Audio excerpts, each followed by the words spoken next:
All right, good afternoon, everyone, to today's August 18, 2020 TPCC meeting. Aaron, are you out there?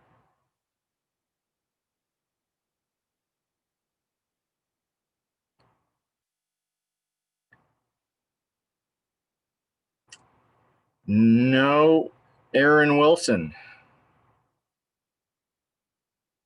This is admin. We do not see Aaron Wilson signed in yet. Okay, we'll give him a couple minutes.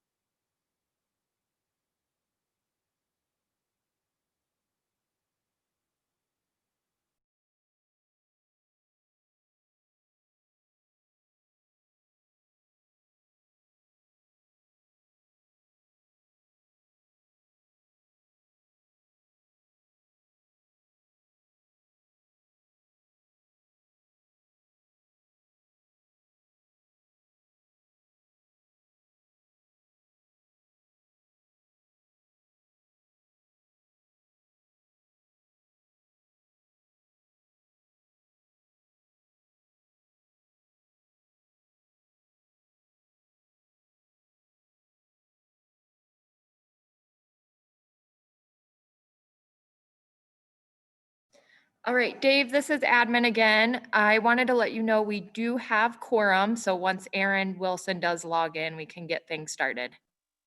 Thanks.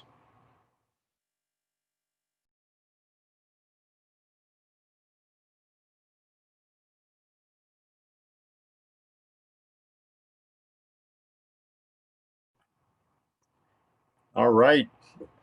Mr. Wilson has joined us. So I'll go ahead and call today's TPCC meeting to order. Let's do roll call. And I will read through the list of voting members and non-voting members. And if you are out there, please identify yourself. Mierta. Peter Benson. Here. Mayor John Engen. I am here. Don MacArthur. Here. Lucia Oliveira. This is Ryan Hammond here for Lucia. Thanks, Ryan. Josh Slotnick. No Commissioner Slotnick. I am Dave Strohmeyer. I am here. Bob Boson. Here. Debbie Johnston. Here. Excellent. We have minutes to approve from July 21st. Are there any corrections or additions to those minutes? Seeing none, they will stand approved. Is there any public comment or comment from the committee on non-agenda items today? Okay, seeing none, we will roll right into our new business. And without further ado, Aaron, do you want to talk to us about our proposed approval of the FY 2021 Unified Planning Work Program? Yeah, I would love to. And I'll try to keep this as efficient as possible because I do want to have some time for Jennifer to walk through what we're thinking for the long range transportation plan, because I think that's a critical piece of what we have to talk to. But also important is our work plan for the year. So we talked a little bit last month about some priorities that we were looking at for funding in the UPWP, the funding outlook in terms of available PL funds, projects that we have continuing on. So at this point, we're trying to get the UPWP adopted by TPCC so that we can send it off to MDT and FHWA for review and approval and get it essentially done and on the books for the start of the fiscal year, which is October 1st. So I'll kind of just go through the highlights of what's in the memo. There's a lot of other detail in the actual UPWP. A lot of it is more on the administrative side in terms of where staff are going to spend their time and some of the ongoing projects that we do every year, like our traffic counts, bike ped counts. We've been expanding that program and we'll continue to do that. We participate in a lot of other planning processes, as you know, the transportation expertise. So all of those things will continue, and there's a lot of time and resources in those, but we also want to try to get some additional work done. There's a lot going on, and so that's kind of the focus of this memo, are the primary projects that we as the MPO and MPO staff will be anticipate working on or funding for this fiscal year. So if you'll remember from and just kind of following along in the memo if you want, in our presentation last month, we talked a little bit about the PL funds available. Our annual allocation is about $700,000. We have a little over about $630,000 that's a release from fiscal year 2019. So those are funds that we had programmed for projects, but we didn't get to them or we didn't spend all of that funding. And so it was released. Now it's available for FY21. And then there are some corrections. And then we had our reserve or unobligated funds that was about $300,000. So all told, after we transfer some of our allocation back to MDT for statewide planning, just an aside that MDT pays the local match on our PL funds. And so we transfer some of that funding back to them to help conduct the statewide planning in places that are not MPOs. So we have about $1.5 million available to cover any planning projects, staff costs, administrative costs, sort of ongoing things. So it's a fair amount to work with. And I think we can get a lot done for that, knowing that we also have limitations on capacity. So there are a couple of priorities that we'll have for the year. One is the ongoing projects that we want to continue. The primary one is going to be the long-range transportation plan. We started that in this last fiscal year. It's going to continue into the spring. And so that is going to be one of our priorities, both funding for consultants with Nelson Nygaard and also just staff time and capacity to get that project done. And there is a statutory requirement that we have that adopted or we can't amend the tip, and there are some other pieces that we want to try to avoid. So we will continue to work on getting that project done. We also have the East Missoula Highway 200 corridor study that is going to continue into the next fiscal year. We're still hoping to have that wrapped up by the end of the year, but there's about $50,000 to $100,000 left on that contract and some staff time to manage that project. So those two projects will continue, which then moves us into, once though we start to wrap up a lot of the projects that we have going on right now that will start to be completed over the next couple of months or through the end of the year, we have some time and money to focus on some new priorities. And what the recommendations that I've outlined in the memo is sort of a combination of work that we will do as the MPO staff and projects that we can help fund that other partners like the city or the county will take the lead on, but we will help pay for consultant services or other expenses related to those projects.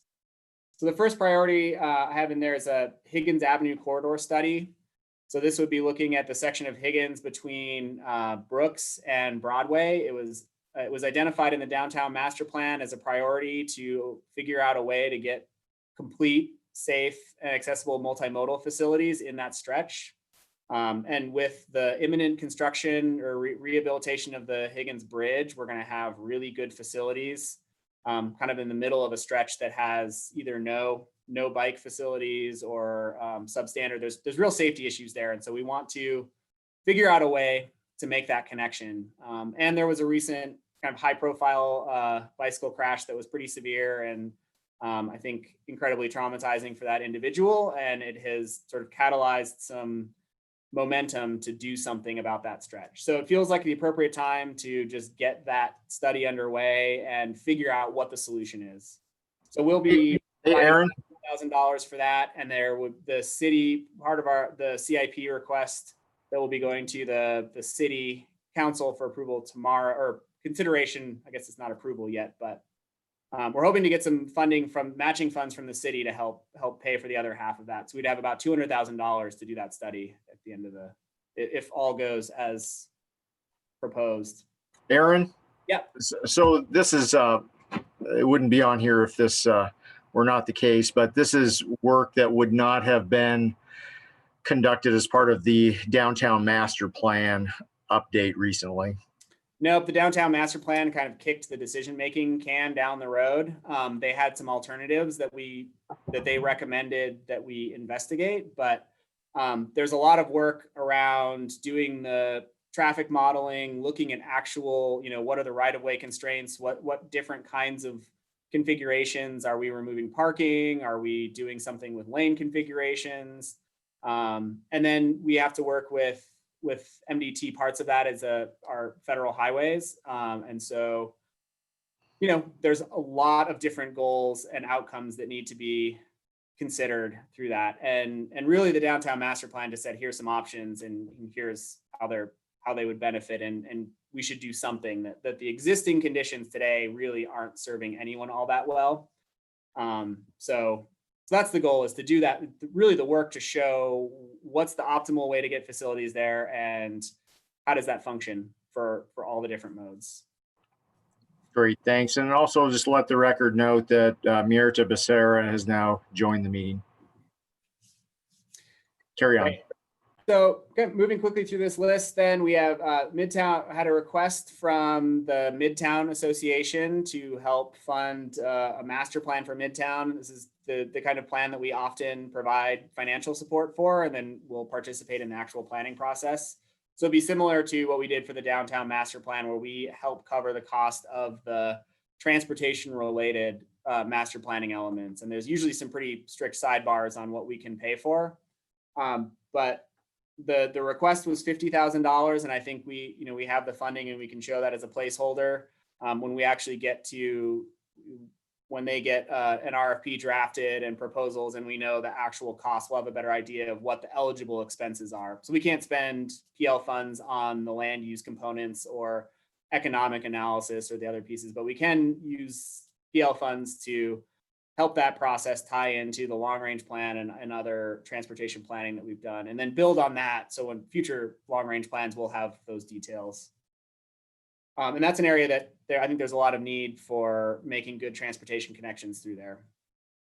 We also had a request from the county to help fund a commuter trails active transportation planning. For the idea that it would be that it's county-wide, but a lot of that work is going to be focused in the planning area for the MPO and the urban area. That is where most of the population in Missoula County is, and it's where we have a high concentration of trails and potential connections that we would like to make. And it's something that's coming out of our long-range transportation plan, is that we need to really put some focus on that urban to rural connections. And I think this would be one way that we could do that and really get a clear idea of what's the future network look like for commuter trails and active transportation sort of on the urban fringe.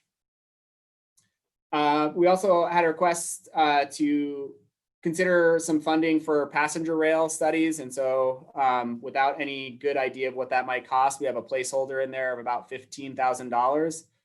The idea is that we would be helping to pay for feasibility studies or other work that's really Missoula focused, or Missoula's elements of that regional passenger rail. So there are things like station locations and economic development and other pieces that are associated with passenger rail. And so I think we'll have to, whenever those studies, when we start to work through and working with Commissioner Strohmeyer on and the Big Sky Passenger Rail Authority, once we have a better idea of what those next steps are, we'll have an idea of what we can contribute in terms of PL funds and what would be eligible. But putting a placeholder of about $15,000 to help with some of that initial work. And then we have the city is really interested in conducting a fiscal growth analysis. So looking at how Missoula is growing and what the implications are for the cost of providing services and infrastructure. And a part of that will be transportation. So what are we building in new roads? What does it cost to maintain those? What are we getting in property tax revenue? And how do different types of growth affect those costs? So I think that'll actually be a really useful piece of data for us moving forward in transportation, and thinking about where should we put our investments and what are our long-term maintenance costs and what can we expect in revenues to help with that. Since more and more, it feels like every conversation I'm in, more of the demand or the funding for transportation is coming less from the federal government and more from states and local governments, and that's true across the country. So something we have to be aware of.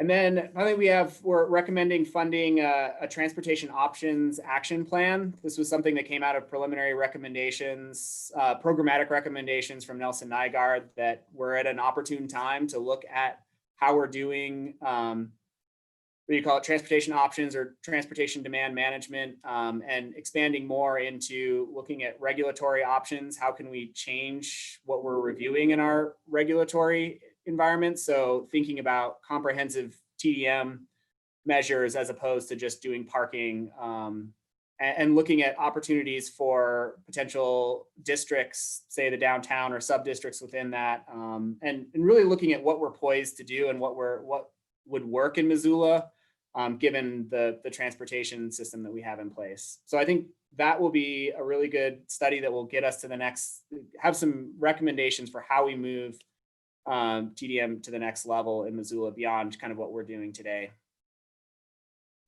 So those are the main sites.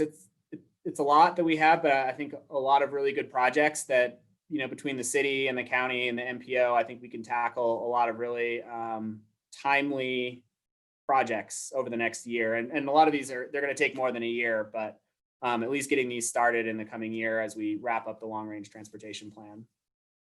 So with that, we did the same presentation for TTAC, and I think there was general support for all of this. I did get some feedback since TTAC from other city staff that there's also, you know, we need to be thinking about, and it was a good point, how we're investing our PL dollars and how we're supporting things like equity and public health, and some of the work that we're doing around neighborhood engagement, and really thinking about how development and growth impacts people at a neighborhood level. Because I think, and it's a good point, one, just to support equity, it's a big part of our long range transportation plan, and it's been a topic, I think, in the region, and it's growing in importance. So we can continue to think about how that relates to the work that we do. And then just I think most people relate most to what's happening in their neighborhood. And so it's a really good opportunity to engage with people and think about transportation, but in the context of where they live. And I think it's just generally more accessible. And so I don't know that there are funding recommendations right now, but that might be something that comes up over the year, and we can look at potentially amending the UPWP or just making sure we have staff available to help with those projects. And I think we could do the same. And there have been conversations about that for the county and engaging with community councils and in places like Lolo and East Missoula and Bonner and Target Range. So I think all of those can be done within the context of what we have, you know, our available staff time and ongoing projects, but something that we'll keep in mind as we move forward. Thanks, Aaron. Yeah, that's a super important point and needs to be a component of everything that we do for sure. Any questions or comments from the committee on the proposed UPWP for fiscal year 2021?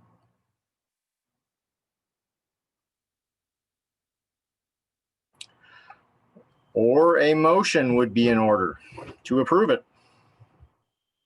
Dave, I have one question. Yeah, Don. Aaron, you know, I was sort of thinking, listening to your list of projects and wondering, you know, one of the goals for me out of the expenditure of the PL funds would be to bring more transportation money to the community. And so I just was sort of wondering about it, looking at it from the other end, thinking where are the sources that we could bring that would be new, you know, new resources that wouldn't otherwise be coming to our community, and targeting some of our expenditure towards that idea. I don't know if that changes. I guess I just wondered if you thought about it from that lens, would that change anything or add projects to the list? Aaron? That's a good question. And I think it's something that we can consider. And one of the ways that we can we'll likely be able to do that over the next couple of years is through having projects that are ready to go for funding.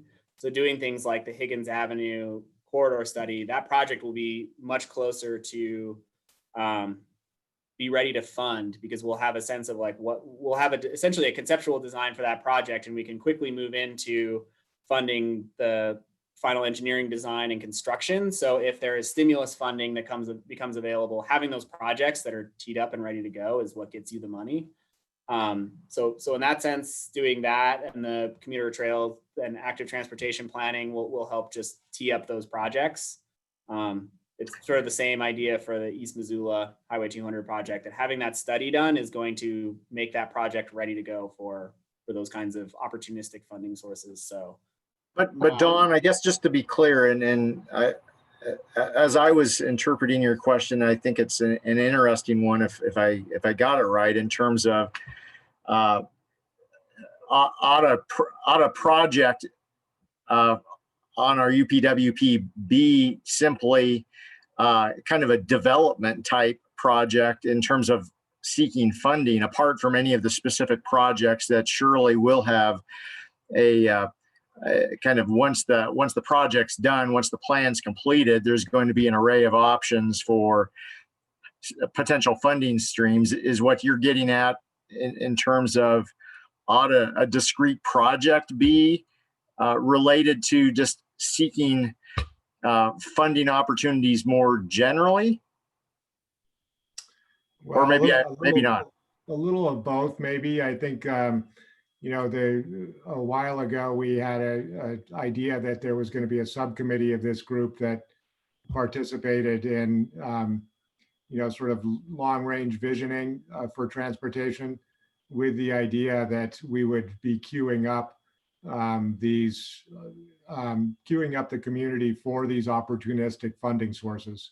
You know, knowing that there are, I can't always keep track of the latest acronym, build grants or whatever, and that we would be thoughtful about expenditure of our planning money in such a way that we would be ready, and we wouldn't be caught thinking, oh my gosh, we have 4 things we really want to do, but none of them are shovel ready enough to you know, look good when in the short timeline. So I think Aaron answered most of my question, and I guess the question is also, and maybe this is really what the long range transportation plan is trying to do, and some of Aaron's comments about equity and other things, that it would be good for us to brainstorm how to spend this money toward those ends, you know, and how would we fund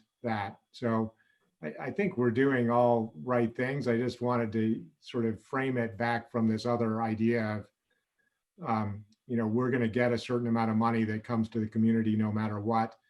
How do we use our planning money to maximize that, you know, discretionary money that may not come to our community unless we've thoughtfully planned and thought about it and developed a compelling narrative in order to win the money.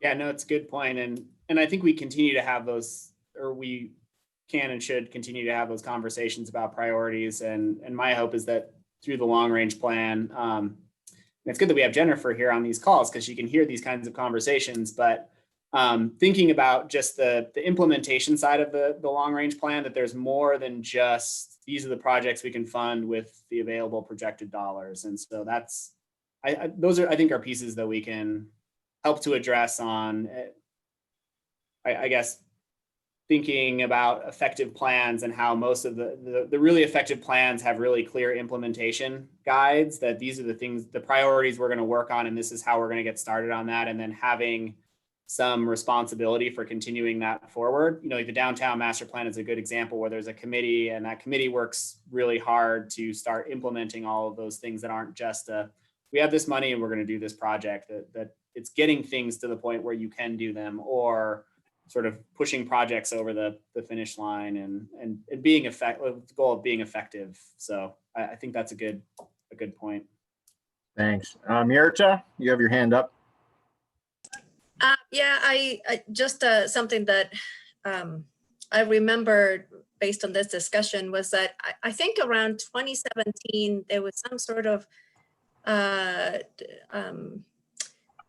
federal program. I think it was called something like leveraging partnerships or opportunities, and it was between HUD and DOT and the EPA. And you could be, if you had a project that touched on all three of those departments, there was a way to leverage monies or use funding to aid all three aspects of growth and development. And I don't know what happened to that, or if that's still happening. I'm curious to know if maybe that would give us a little bit of insight into how some of the funding that we get for transportation could be put towards other uses that would benefit the community around housing and environmental issues.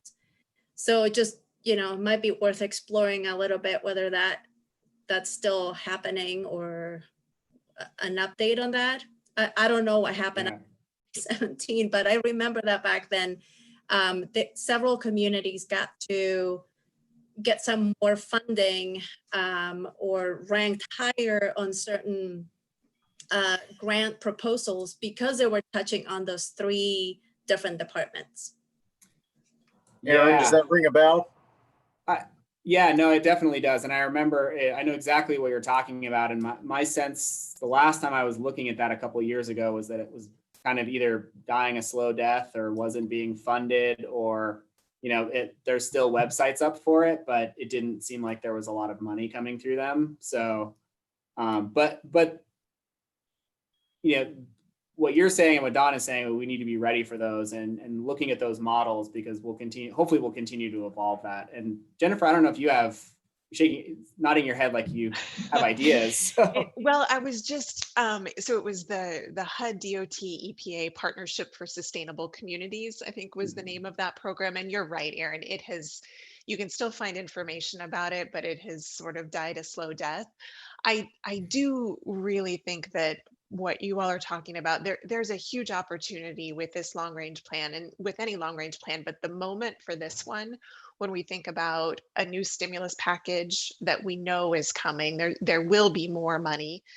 When we think about the possibility, depending on what happens with this election, of some sort of Green New Deal funding, there are going to be a lot of different sources of revenue that maybe we haven't seen for a while that prioritize different things than have been prioritized in the last 4 years. And so I think this is a real opportunity for this group as we move into the prioritization and the scenario planning for the long range plan, to make sure that we've got the right projects in there that really speak to your goals and are going to help to bring that money into the community, because I do think there will be dollars to go get. Thanks, Jennifer. And before I lose this thought, Don, you'd mentioned something that I now am starting to vaguely remember, this discussion of forming a subcommittee. And I'm afraid that we might have dropped the ball on that. Aaron, Don, refresh our memory. What was the original thought there? Well, and I think what happened is that TTAC kind of became that. Is that right, Aaron? Yeah, we had a subcommittee, and it hasn't been very active, and kind of my recommendation for that group, because we seem to be, we were sort of losing focus on what that committee was doing, aside from the limited grant opportunities and identifying projects that we could prioritize, is think about the long range plan as an opportunity to sort of give us that implementation roadmap that we could then follow, and it will just give us more focused direction instead of having to come up with that in a committee, which is just sometimes hard to do because no one has the time to dedicate to it. So. And I think, this discussion, Dave, is my sort of bringing back that thinking, I guess, just I feel like we have a windfall in a way of these PL funds that have rarely been this available.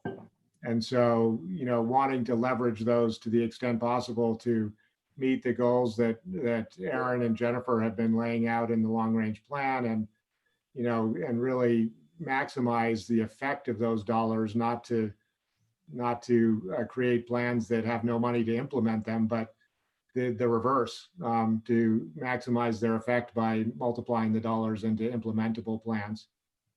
Yeah, and I that's definitely something that I've thought a lot about, and why I think a lot of what we are proposing to fund will help us do that. You know, whether it's getting a good evaluation and recommendate sort of next steps for TDM programs and integrating, you know, some of the programmatic elements that we have, or you know, some of the project like Higgins Avenue corridor, getting it to a point where it needs to be, and leveraging MPO funds to help partners get projects done, that we're not funding 100% of most of these, that we're helping, you know, the city or the county or others get key projects done. So trying to make those PL funds go a little bit further. Very good. And Mr. Mayor, there will be a delivery of espresso to you soon. So Sorry, I'm not more engaging. We'll try to spruce up the UPWP next time with some songs. And It's not your fault. There's a long story involved in this. I'm sure. Apologies. a long night involved. Okay, very good. Any other questions or comments on the UPWP or a motion?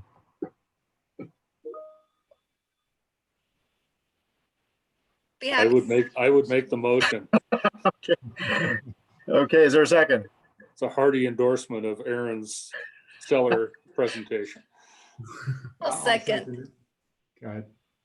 Okay, there was a fight over a second that I think I heard Meredith say that. Any further discussion or public comment? All in favor? Aye. Aye. Aye. Any opposed? Okay.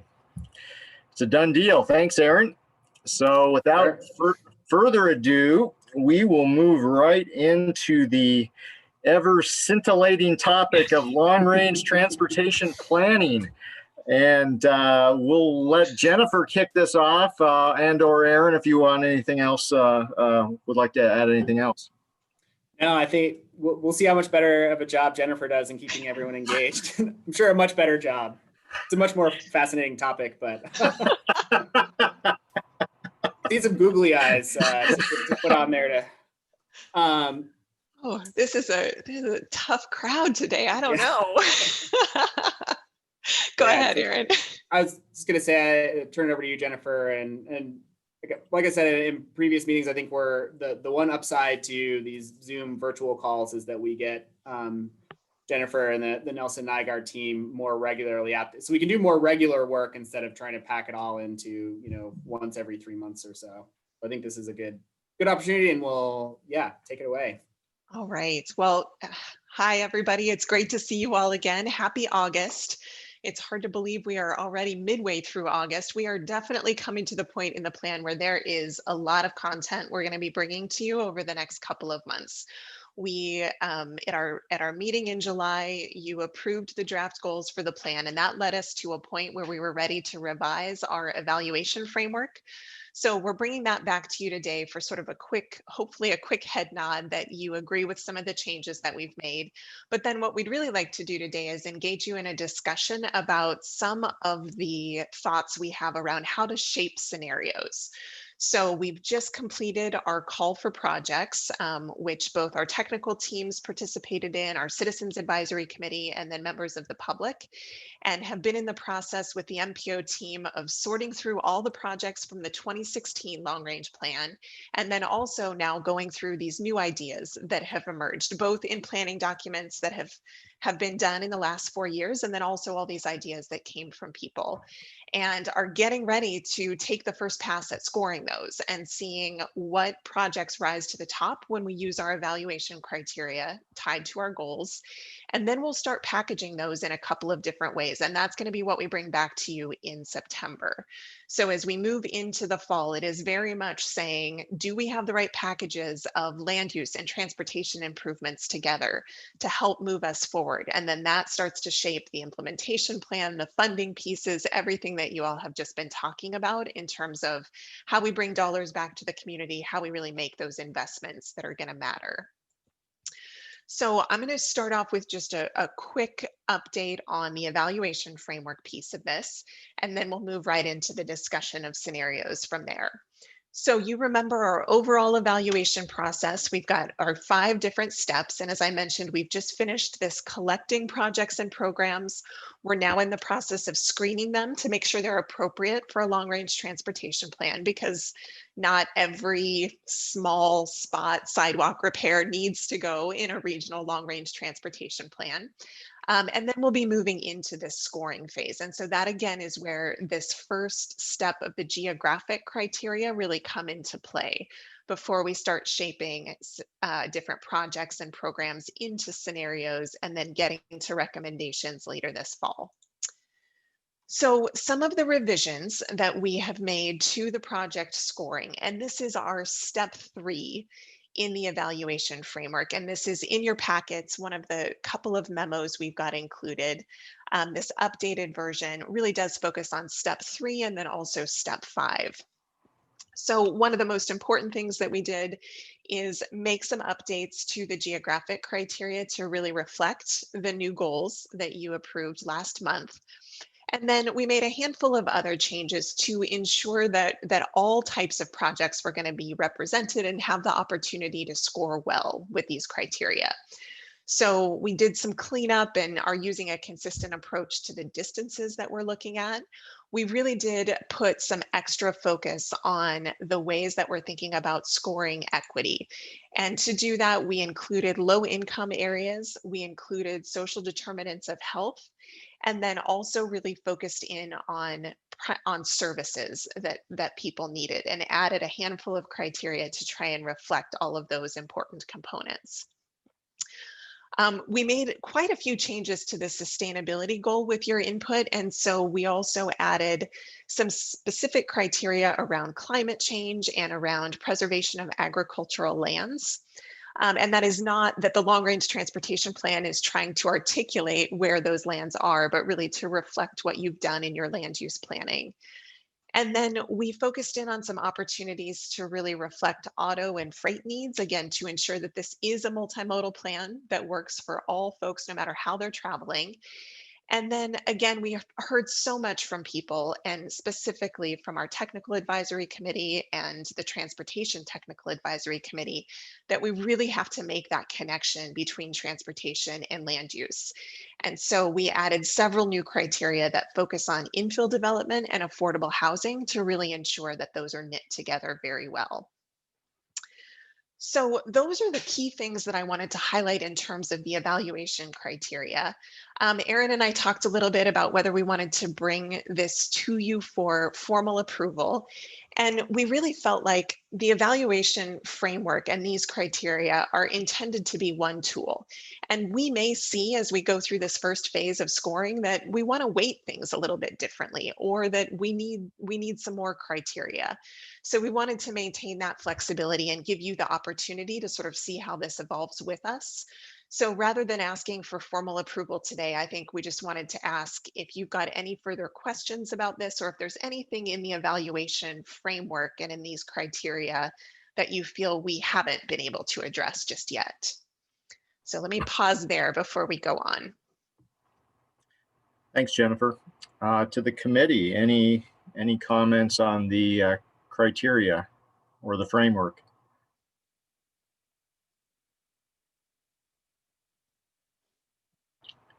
Okay. Great. We'll continue on. Okay, so we will put those to use and we will bring you back some preliminary project scores when we meet in September. So then on to scenario planning. So once we get through the scoring, we will start to shape scenarios. You all have been through scenario planning. You did this in the last long range plan and in most of your planning efforts. And, you know, I think one of the things that we really see value in when it comes to scenario planning is being able to do a little bit of education, but also to really be able to express to people the differences between the ways that we might choose to make investments. Hey, Jennifer, why don't you hold up just a second? Sure, Peter, Dave. Peter, your hand's up. You have a question? I do. I'm not sure where to put this, Jennifer, but at a recent planning board meeting, we had a developer come to talk to us about developing rental properties behind the Rocky Mountain Elk Foundation on Grant Creek Road. And one of the main hindrances on it was that the intersection at Grant Creek and 90 and how people would egress from Grant Creek and from this property. In light of the growing problem that we have in the county for housing, I mean, low income, moderate income housing, how do we address, sudden and changing priorities like this? Like, oh yeah, we knew it was important that we build more housing in the area, but now it's becoming a critical issue. So do we want to allocate resources otherwise planned to deal with, well, issues like this? If we could address this particular, I know that in this particular case, the Department of Transportation has plans for making that intersection better. But so I guess my question is basically one of, as priorities change, how do we address those changes with this scenario planning? It's a good question, Peter, and I think we'll hit on it in a couple of ways as we talk about the scenarios, when we think about the ways that we might program both land use and also the ways that we might think about combinations of transportation projects. But one of the things and your question sort of goes beyond the scenarios in some ways, which is really about how do we maintain flexibility to take advantage of emerging opportunities and to deal with what we can't predict. And I think that in any long range plan, it's really important that we set a framework that, again, ties to our values and articulates our goals, but gives us the flexibility to say, oh my gosh, there is a brand new funding source that we had no way to anticipate, or there's a developer coming in that wants to build affordable housing and just needs a little bit of support from us. You as a region have to have that flexibility to reprogram dollars as long as they're consistent with the goals that you've set out in the plan. And that's part of what a long range plan enables you to do. So I do think that we will build that flexibility in both in the scenario process, but then also ultimately in the recommendations, because that's where you need it. And it is part of the reason that Aaron and the MPO team update the transportation improvement program so frequently. But Aaron, do you want to add anything to that in terms of how you've addressed those kinds of opportunities before? Yeah, I mean, well, I don't know that I have too much to add other than, I think you're right, Peter, and there are these, whether you call them opportunities or not, that there is some responsiveness that you have to have. But one of the challenges we've had, I think, as an MPO is just that those really large projects like Russell Street really constrain what funds we have available to be flexible with. We can't just pull out of finishing Russell Street now to address some other problem that comes up or opportunity. Like, we have to commit to finishing that project. And that's part of having a plan that's flexible, is making sure that you're not, so wrapped up in one or two projects that you don't have any of that flexibility. So we've been looking at that in a lot of ways in terms of the kinds of projects we fund and how we program the dollars. So yeah, it's a good question and not an easy one to answer, I suppose. Yeah, and I think, Peter, I would say as we move into the scenarios, and then especially as we move into recommendations, help us keep that front of mind. And if you feel like we're locking ourselves into things that don't offer that flexibility, we should be talking about that as we go, for sure. Thanks, Peter. Okay. All right. So yeah, again, like with scenarios, we do want to maintain that flexibility, and we really want to be able to test different approaches. And that's part of why, as you'll see in a minute, we are suggesting that we look at a couple of different land use scenarios as part of this as well. in part to really see what happens if we focus our growth in different ways, or if we prioritize areas of growth in different ways. And also, this process gives us the chance to be pretty responsive to people as we go and try different things. So Erin's going to talk for just a second about the approach you all used in 2016, because we are going to really build on this as we move into this next phase of the plan. Yeah, so I think most of you all were involved in some capacity in 2016. It feels to me like not that long ago, but it was 4 years. And a lot has happened. But in 2016, we took this approach of starting with our mode split goals and looking at establishing scenarios that funded mode specific projects based on those different scenarios. So really the funding by category, transportation project category, was tied to those mode split outcomes. So if we wanted to hit our most ambitious mode split goals, we would be putting more money in the non-motorized and transit projects. So that's how we kind of established the funding scenarios, and then we scored and ranked all of the projects that we could essentially put into this geographic scoring method that we're talking about revising for this plan. So sort of a similar approach, but and then we programmed the highest scoring projects based on what funding was available for each of those categories. So we say we had $30 million of non-motorized funding in a scenario, we would go down the list of non-motorized projects and fund the highest scoring projects first within the available money. And there was some fine tuning of that based on projects that were just not feasible or too expensive, but generally speaking, we funded the highest scoring projects first. And then that gave us these different scenarios of how many non-motorized projects you could do, or how many roadway projects, or how much money was going into transit. But it was a very mode-based scenario planning process. And there were some issues that I think came out of that we're trying to update and revise in this process. One of them is that a lot of the projects don't fit neatly into sort of mode category. So a lot of our roadway projects are complete streets, and they have really big non-motorized benefits, but they're in that roadway category. And so if you shrink that funding pot based on this mode-based funding system, you may be shortchanging a project that has really big benefits in terms of connectivity.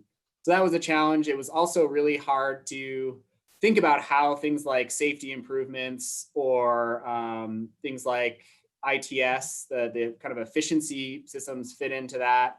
And I think we managed and found some funding for those projects and made it work. But it was definitely challenging to work through those scenarios in a way that really made sense, and it starts to break down the further you get into the details of those specific projects. Thanks, Erin. So we are going to build on that approach as we go. But as Erin mentioned, there are a few things that we are recommending tweaking. And so what we'd love to do over these next few slides is introduce what we are suggesting in terms of an approach, and then open it up for some conversation. There are a few of these assumptions that we've laid out here that are really important to get your input on as we move into starting to shape the scenarios. One of the things, I won't read you all of the bullets on this slide because we're going to run through them, but one of the things that is really important as we think about the scenarios, which you probably remember from your last round, is that it is important to try and shape at least the initial scenarios in ways that create some differences between them. We don't want 5 scenarios that have one teeny tiny project difference, because they're going to perform the same, and it's not going to be a way to really support decision making. So we will try and create some bookends as we move into this process. But we do want to hold a few things constant as we go. And so we're going to start by talking about mode share targets, and then we'll talk a little bit about growth and land use. And then as we wrap up for today, introduce some ideas about how we would measure the differences in scenarios. So let's start with the mode share targets. We are recommending that for this update to the long range plan, we maintain the ambitious mode share targets that you set in 2016. Erin will talk a little bit more about the process for doing that and what some of the feedback was around it. But our feeling is that as we started this process with all of you, one of the things we heard over and over from people is, hey, we set these ambitious targets and we're working toward them, but we haven't moved the needle as much as we would have liked to yet. And we do recognize that they're ambitious. We agree with you all, but we also really feel like you were thoughtful and you were forward looking as you set these. And even though they're ambitious, there's a lot of value in having a target like this that doesn't change every time you update your plan. So we are recommending that we maintain these through this round of scenarios. But Aaron, you want to talk a little bit about the development of these? Yeah, so we came up with, when we were trying to develop our mode split targets, we looked at what a lot of other communities were doing, which was somewhat challenging because there isn't really a science to setting them, like most goals. There's lots of different ways that you can do that. But we did look at sort of what other communities were doing and what our current mode split targets were, or mode share, existing mode share is, so that 71% drive alone. And then we came up with essentially 3 future outcomes. One was sort of this business as usual. If we just maintain our current trajectory, where would we be in 30 years? And then we set what we called kind of a moderate mode split goals, which were based around trying to double walking and biking and transit. And that got us to, I think, about 50% drive alone rates. And then our most ambitious was trying to cut our drive alone share in half over that 30-year time period. And we would do that with a combination of tripling biking and walking, more than tripling transit, and then a small increase in the carpool and work from home.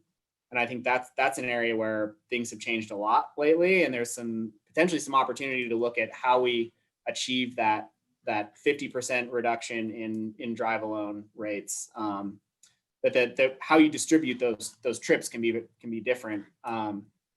And the discussions we had, I don't know, for those who were here, it was not necessarily unanimous or everyone is in agreement that these were the goals that we should set out. And I think there was a lot of concern that we were, in setting these goals, we were neglecting or trying to force people out of driving, or not acknowledging sort of realities of how people live their daily lives. And so, but at the end of the day, there was an acknowledgement that even if we can't attain these goals, if we can make really, like, if we commit ourselves to a really ambitious goal, we are going to do better at making the hard decisions that get us there, and not sort of letting yourself off the hook by saying, well, we just didn't quite make it. We set this moderate goal and we made a little bit of progress, but sort of set out from the beginning to be really ambitious and shoot for those hard targets, knowing that there will be bumps along the way, or maybe we don't achieve them, but if we make it halfway to this ambitious goal, we're basically at the moderate. And so that there's some value in having those like really ambitious. I feel like I need a better word than that. But well, hey, Aaron or Jennifer, and I don't know what the appropriate context would be in which this should be addressed in what we're talking about here, but the reality is, for the past 5 months, I've been conducting meetings like this very one that we're seeing here. So part of what we're talking about, I mean, the world has shifted in a significant way since spring of this year, and some of the strategies for thinking about getting people out of their single occupancy vehicle to shift their mode of transportation is either no longer particularly relevant, or at least we've added another strategy to the mix here, in that the way in which people conduct business and live their lives in their world of work or otherwise has changed, and much of it does not need to be by way of driving to a fixed office across town. And so I just wonder how that kind of very specific year 2020 COVID-19 pandemic experience plays into what we're talking about here. Mm-hmm. Dave, this is, in my mind, it's exactly the right time to be talking about it. And I think part of what it does is, as Aaron said, really point to our opportunity to think about that. For example, the small increase in carpool from work from home, we may want to bump that up in terms of the overall mode share targets that we're shooting for. But I do think that it starts to help us say, you know, a year ago, the idea of getting to 34% drive alone commute share by 2045 might have seemed ridiculous, but now we're easily there, right? Right at this very moment. And of course, there are externalities that have put us in that position, but it does start to help people understand what might be possible. I think the key for the mode share overall is that we understand now that the flexibility around work from home and these new tools we have can help with our commute mode share, even when folks do go back into the office more regularly. It's all those other trips where we really have the opportunity to think about continuing to change people's behavior and helping them understand that walking, biking, transit can be an option for those trips as well. And so to me, yes, I think work from home can be increased in terms of these mode share targets, but it is still going to have to be that full picture of strategies to really get to the overall number. Yeah, and the only thing I'd add is that I think there's real opportunity to talk about resilience too, that there are a number of different options for people, that if your vehicle breaks down and you can't drive to work, you still have the opportunity to telecommute and get your work done. Or, you know, you have a really good bike trail or protected bike lanes that you feel comfortable on that are an option, or transit is close enough, or we have the sort of micro mobility, shared mobility that gets you to transit, or you know, all of those things sort of combined, I think is what we're trying to get at, is that this focus that we just have to accommodate as many people driving as possible is really limiting. And I don't think it's very resilient for people as we continue to talk about affordability and housing and all of those other things as well. So there's a bigger picture that gets wrapped into this that I think is really important. Yeah, for sure. Myrta, looks like you're muted, but you have your hand up. There you go. Yeah, I think Aaron just touched on that. I've been looking at these targets and keep thinking about the fact that we have a affordable housing policy that pushes us to sorry, to think about the no, Sam, come on. Sorry, I got a helper here. I guess what I'm trying to get at is the land use and the affordable housing component. How does that help us stay in track with these targets? And I think it's an important piece of the puzzle that we need to consider. I mean, you know, reducing drive alone commute trips by 20,000 by 2045 seems really difficult to accomplish, considering what we have in front of us in terms of housing and development, particularly in the area where we are exploring different scenarios via the Bill Grant and North Reserve Street.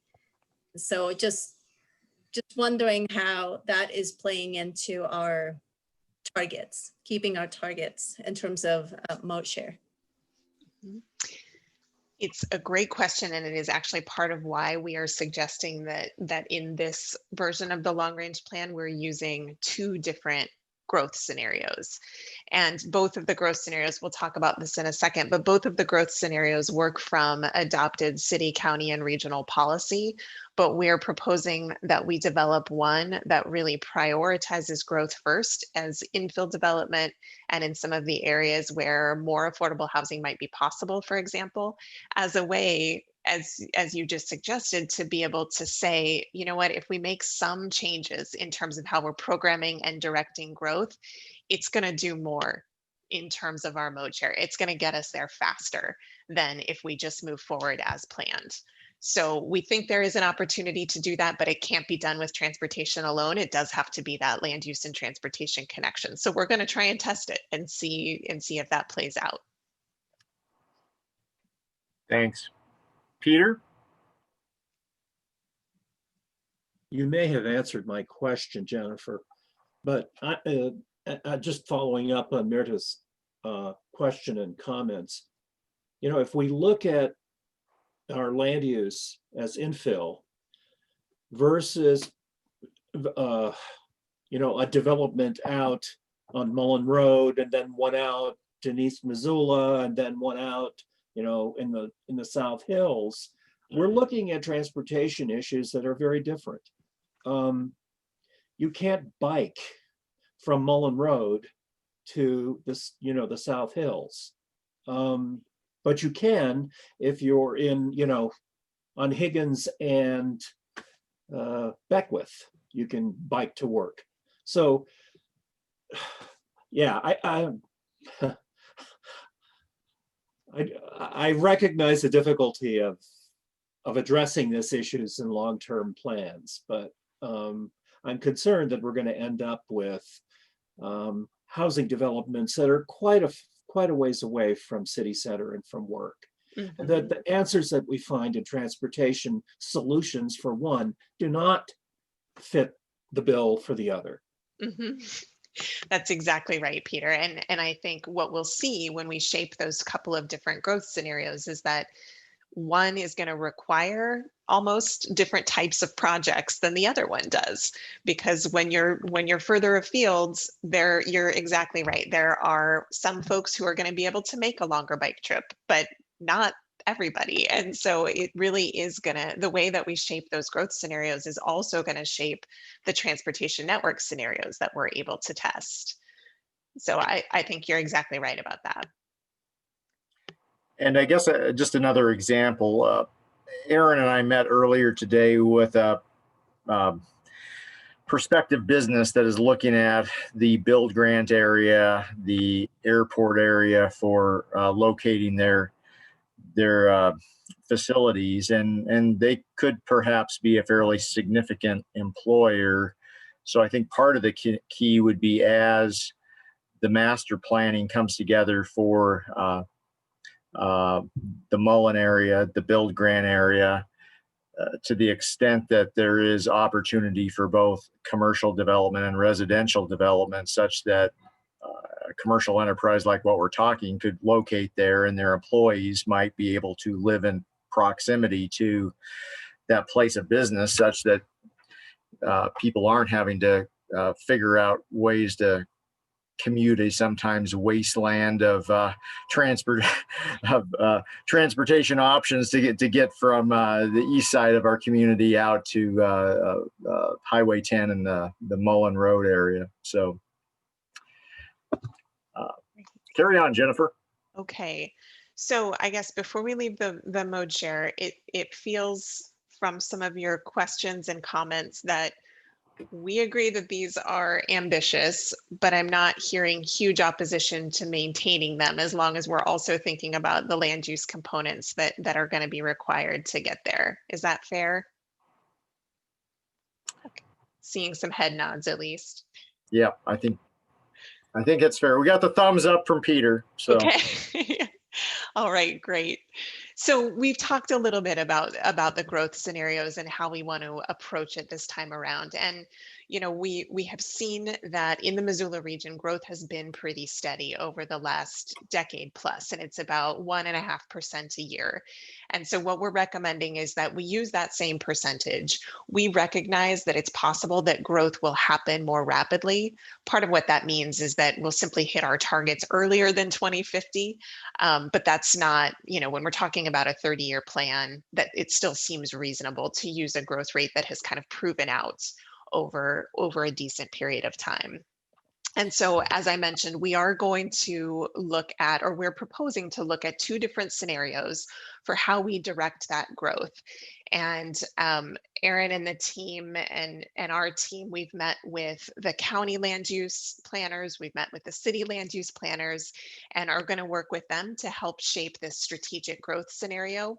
Again, we're saying that both the business as usual and the strategic growth scenarios are based on adopted growth policies and plans. We are not proposing to develop a whole new land use plan for you as part of this. That requires its own process. It needs a lot of input. And so what we're proposing to do in the strategic growth scenario is just target the growth that has been approved in some specific areas. So the business as usual would just be allowing growth to occur where there's capacity to absorb it, which is kind of the standard model. It's what is typically used in this type of process.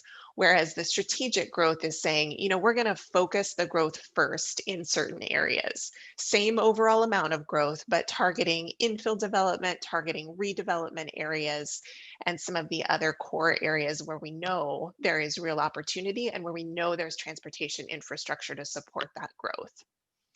And Aaron, I'll let you chime in here. You may have had more conversations with the land use team in the last week or so. No, I don't think so. The idea is to use this as an illustrative scenarios, if you will. Not that like this is, we're making land use recommendations, but showing the implications of different development patterns to try to, I think, help educate on what the land use decisions can have as much or a bigger impact on our mode split goals as the limited transportation investments that we're going to make. The two have to go hand in hand, kind of like what Peter alluded to, that if you don't have the right infrastructure in place, it's going to be hard to achieve the mode split goals. But the same is true of if you don't have the right development patterns, it's also going to be really hard to achieve those goals. So it's just sort of one more measure of, you know, what's going to impact mode shift and what are those relative impacts to help us evaluate how we're making investments. That helps everyone. Does that feel like it's addressing some of what you all have hoped to see as you were talking about the mode split goals? Anyone want to chime in there? Mirja. I completely agree with everything that you have. I guess my what I would encourage us to do as a community and use this planning process to kind of be the catalyst for this change is that we align our regulations so that while we are envisioning this type of scenario with a strategic growth pattern in mind, that we have the supporting growth policy land use plans and our zoning to align well with this and to cross-reference each other, because this cannot live in isolation. Otherwise, we're not really having the impact that we want to have in our community 5, 10, 15, 20 years down the road. And so I just hope that I really like how this is comprehensively looking at both transportation options and infrastructure, as well as land use, and being able to use this information to align well with our other policies and regulations. I think that's the only way that we're going to get to our mode shift targets or any goals and objectives in this plan. So just wanting to encourage all of us and through the MPO to use this as a cross-referencing tool between our other guiding documents. Thanks, Mirja. Good points. Okay, I'll keep us going then, if that's okay, Sure. Dave. Yep, absolutely. And yes, thank you for that comment. If you are absolutely right, if we come out of this with ultimately a set of recommendations that is just a series of transportation projects and doesn't include the policy and programmatic pieces that would help to actually move them forward and make some of the land use changes to complement, they ultimately won't get us to where we need to go. So the next one of these is a pretty straightforward one. We are proposing that we'll use a fiscally constrained approach. So this is similar to what you did in the last long range plan. And, you know, again, the idea here is that we can have a longer list of projects that doesn't fit within that fiscal constraint, but we do need some way to start thinking realistically about the revenues that we expect to be available over the next 30 years. The difference here is that we're suggesting that this time around, we don't worry so much about the anticipated revenue that would be available by mode. And as Aaron mentioned when he was describing the 2016 process, that was one of the challenges, because more and more we're trying to develop multimodal projects that work for all modes and that really are applicable to a lot of the different funding sources and funding pots that are available. And so we're proposing that we just look at a single bucket of money and then give ourselves that flexibility that you all have talked about to be able to program the funding in ways that really advance the best projects and not just the projects by a specific mode. So just a slight tweak on that this time around. The next piece is really how we think about combining the transportation components of this. So we've talked about the land use. We want to be shaping both the capital and the operational projects to move us toward our mode share goals and then also to achieve some of our other outcomes. And so these do need to be multimodal. We need to be looking at goods movement and freight. There will be policy and pricing approaches built in. Information technology systems or intelligent transportation systems and technology, and then also, of course, walking, biking, and transit. So there are a lot of different ways that you can combine transportation projects to create different networks. And so we've teed up a few here just for discussion and then are recommending that we use kind of a blended approach. So there's the modal approach where you say scenario one is just going to have all of the technology, the shared mobility. It's really going to double down on those types of projects and we'll sprinkle in maybe a little bit of other things. Whereas our scenario three would focus mostly on walking and biking and transit projects. So that's a pretty mode focused approach and is very, very common in long range transportation planning, just in part because it really does tie to the way that funds are allocated. So this is one approach. A second approach is doing something that is more theme based and saying, and sorry, that last example was from a Salt Lake or a Park City, Utah project. This example comes from the Maui transportation plan. And this one really focused on themes for the scenarios. So thinking about, for example, a scenario three that is very, very focused on maintenance. It's focused on intersection improvements in traffic operations and then safety corridors, but doesn't really have new projects or capacity projects included. Whereas the scenario one that they developed was very focused on new connections. And for them, this was some things like new bridges, new highways, and then also building out a greenway network. So mixing things by theme in that way gave us the opportunity to mix projects by mode and then really try and say, if you want capacity, here's what that scenario is going to look like. If you want to focus on maintenance, here's what that one will look like. And then a third approach, which is kind of what we're recommending here, is something that is more focused on goal or outcome. And we heard from all of you that you felt like the goals that had been developed as part of this long range plan were in the direction that you wanted to go. And so we are thinking about ways that we could create transportation scenarios that are very focused on the goals. And so you might say, well, how are you going to create a transportation scenario that focuses on safety and health? Like, what does that look like compared to a sustainability scenario?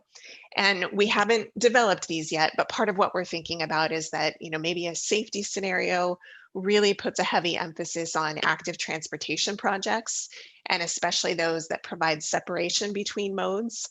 That one might really focus on intersection improvements or safety improvements at high crash locations. Whereas, for example, a scenario that focuses more on sustainability or on climate might look more at intelligent transportation system projects that maybe program electric vehicle charging infrastructure, ways to reduce emissions and keep things moving. So lots of different ways to mix and match, but we are suggesting that we try and take a bit of a blended approach and use something that focuses on modes and themes together to help test the ways that we can get to the goals that you've set. So let me pause there for a quick second. Questions or thoughts about any of those approaches? Any comments from the committee?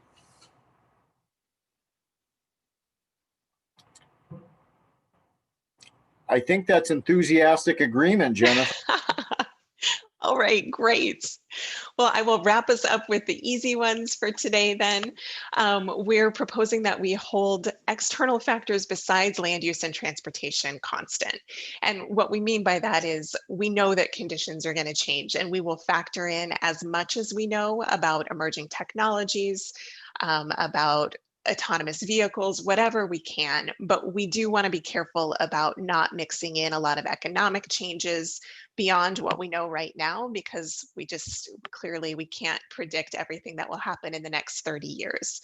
So really going to focus on distinctions between the land use and the transportation elements.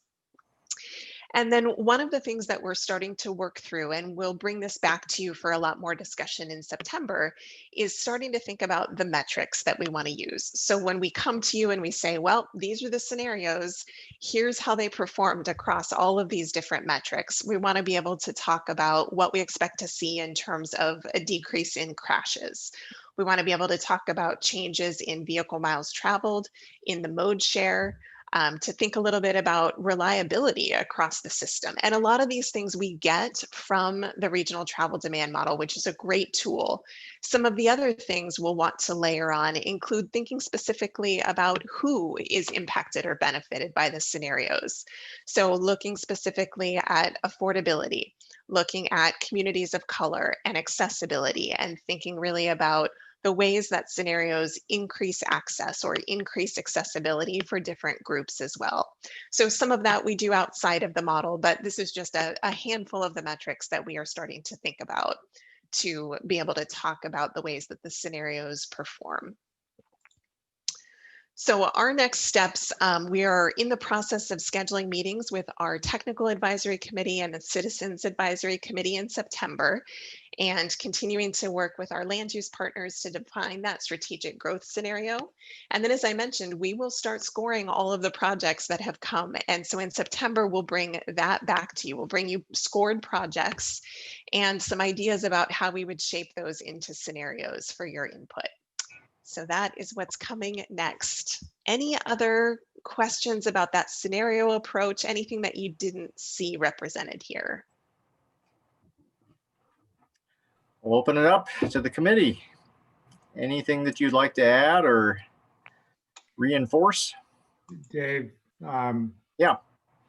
This was, this is sort of left field, I guess, but as I was looking at the scenarios planning, I was thinking, yeah, what I want is to see them scored, because I can't tell until I see how it's scoring, whether it works. And that, I think that was probably the reaction of some of the other committee members too, that, you know, looks believable, but let's see it. And then the other thing that I wondered about is whether you ever have used, Jennifer, a sort of, I'm blanking on the name of it right now, but required, you know, that no transportation project may increase SOV, or, you know, that you set lines in the sand that drive how the projects can be defined rather than just scoring them, so that there are, you know, prerequisites that you're never going to get funded if you suggest a project that does X. I have done that in certain planning processes before, Don. I will say though, not with a federally approved long-range transportation plan, in part because of the requirement that we are thinking about all modes of transportation, because we do need to factor in freight and autos. But yeah, I have done that on other plans where, like, for example, a climate action plan where climate is the only goal that you're holding up and you have to attach certain levers to that. We've absolutely been able to say, no, that's a project that is either going to generate more vehicle miles traveled, it's going to generate more greenhouse gases, it's off the table. So it is done sometimes, but I personally haven't done it in this kind of federally mandated process. I mean, it's hard to imagine, for example, that you would ever want to do a project that increased crashes. Right. And, you know, so the question would just be, are there ways that we could set sort of a baseline that would really guide the definition of the project such that it would have to, if you were expanding VMT, that you would also be decreasing it elsewhere, or I don't know how it would even look, but if we have these goals, that we don't just end up with projects that are sort of end up being really positive for one arena and then actually not driving our goals in other arenas. And, maybe there are baselines that we just want to establish. And I get that that might be untenable given federal guidelines, but just was interested to hear your response to that. Mhm. Well, and it is part of the reason that we use this multi-criteria approach that works across goals, so that we are intentionally lifting up projects that do more of the things that you want and not elevating those projects that might have the opposite effect. I would hope that we are not putting any projects forward that would increase crashes. That is absolutely not our goal. I think it's fair to say that that's a baseline. Safety is something that we absolutely want to maintain, but we are trying to score projects in ways that those that do the most across all the goals should rise to the top and be the ones that get included in the scenarios. Sounds good. Thank you. Thanks. Other comments, suggestions? So I take it there's no room for the pro crash contingent to weigh in here. We'll take your comments off to the side. How about that? Thank you. Thank you. No, I appreciate all of this. I just wanted to suggest that the slide, Jennifer, with the scenarios and then sort of the priority outcomes. I want them all. Okay. I guess, and I don't know how. They're inextricable largely, I noticed, and so I'm not sure what you do with that. And then I just had kind of a process question. In age of COVID, how is this for you as a consultant? I'm pretty amazed at the progress we're making. What do you think in terms of participation? And yeah, kind of a squishy question, but Yeah, well, thank you for that. And I agree with you in terms of those outcomes and the performance measures. Ideally, we're going to create scenarios that do good across all of them. And some of the scenarios will probably do more in one direction than another. And so that's part of where you all get to weigh in and help say, well, this one does more of what we want to see, but hopefully they will all move us in the right direction. I have to say, I'm so impressed with the MPO team and the way that they have been able to keep all of this moving. They, as you all know, they have a lot of demands on their time. And this particular part of the process where we're going through the old projects, we're getting things ready to model, is very time consuming. And they've been tremendous partners for us.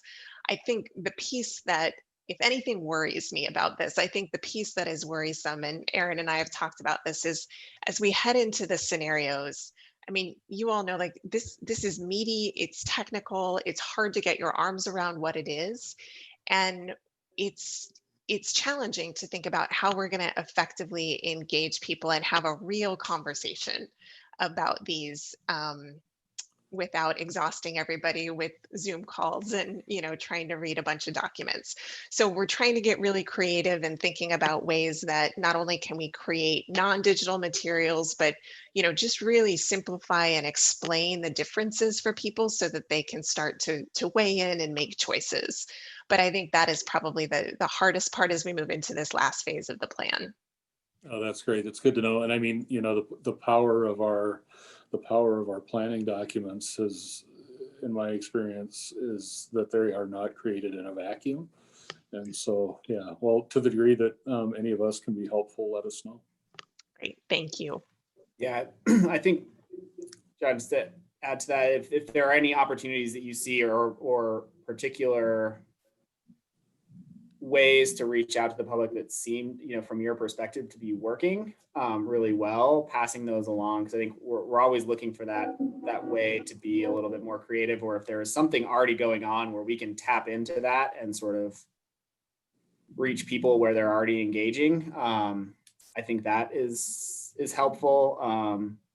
And then, we'll just continue, like Jennifer said, Zoom calls can be really, I feel my perspective over the last 6 months or so, or however long this has been going on, is that you can get pretty good numbers of people engaging virtually, but you don't get a very high quality of engagement. That it's really hard to have good involved conversations over a Zoom call.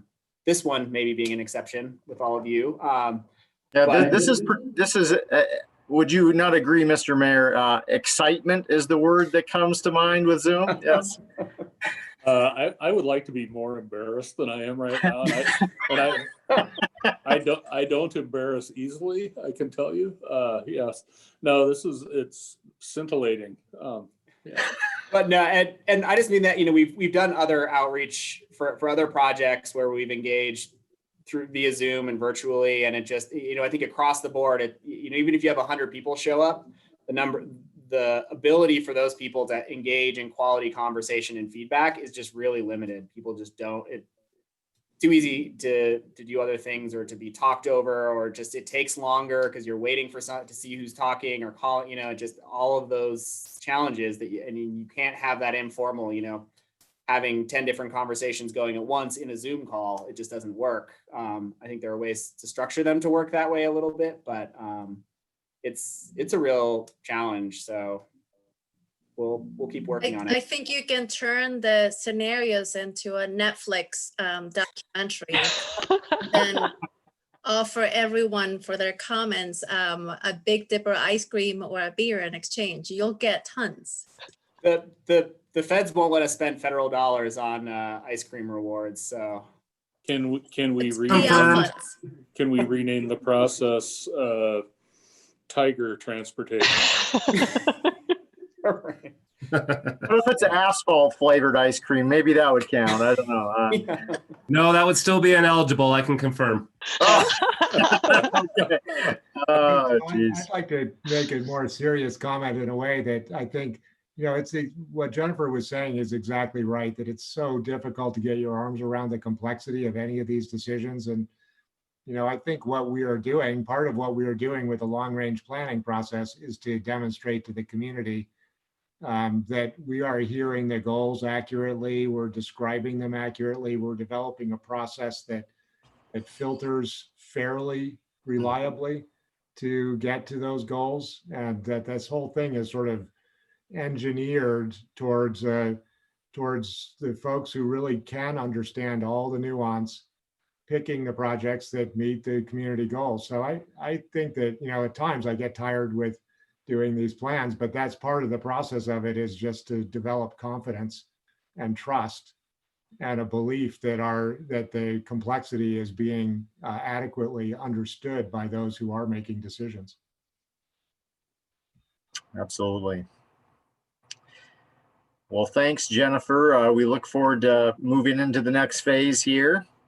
Sounds good. Thank you all so much. Have a good Labor Day, because I won't see you until after Yeah. that. Absolutely. Thank you.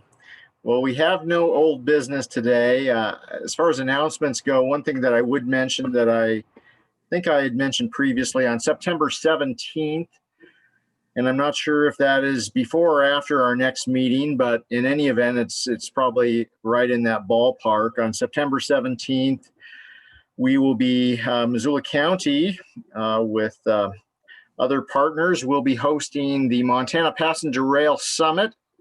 Feel free to register for that. It should be an exciting event. It will be Zoom, but it will be certainly action-packed with lots of great speakers. We'll have John Robert Smith from Transportation for America, former Missoula planner, now the Secretary of Transportation for the state of Washington, Roger Millar, and quite a number of other folks involved. So go to www.montanapassengerrailsummit.org and register if you're interested. Any other comments or announcements? Okay. One, Hey, I Ron? have one announcement that I think is sort of too late, but in case anyone didn't know, we lost Tara, one of our planners, to the beautiful city of Whitefish. Oh.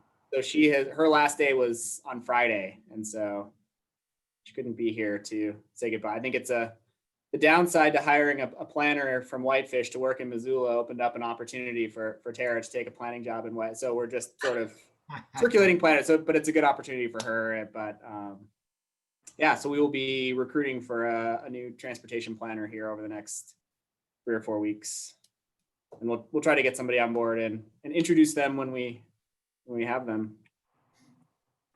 Great. Well, thanks everyone. We have yet again exhausted the full hour and a half of our meetings. So we're on a roll. Well, thanks for the time. I appreciate sticking with us. Okay. Without anything else, we'll be adjourned. Have a great rest of the week, everyone. All right. Thank Thanks. you. Bye. Bye.